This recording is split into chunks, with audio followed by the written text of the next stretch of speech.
So let's jump right in. Today is the day after tax day. I hope everyone out there filed in time or got an extension, as it may be. And we're here to talk a little bit about the future of tax policy and its role in the U.S. economy and U.S. politics. Natasha, I thought I would start with you. You recently launched the Budget Lab at Yale. I'm wondering if you could tell us a little bit about what that project is and what hole it is trying to fill, what problem you're trying to solve with it.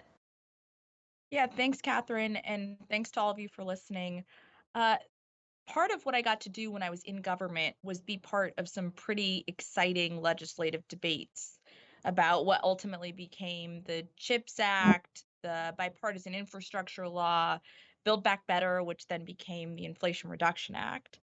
And in the context of all of those debates, what ended up being like a very important element that often drove what policies made it into the legislation and what policies didn't was the score that scorekeepers assigned a particular policy change.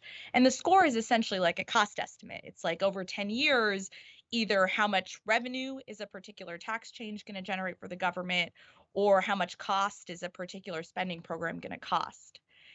But it struck us, me and my co-founders, Danny Yegan, who's an economist at Berkeley, the former chief economist of the OMB, and Martha Gimbel, who was a senior staffer at the CEA in both the Biden administration and in the Obama administration. It struck us that for a lot of policies that we would like to see ultimately legislated, things like a more generous child tax credit, the right way to evaluate them wasn't a 10-year cost estimate, because when you invest in kids, it takes a long time for those investments to pay off.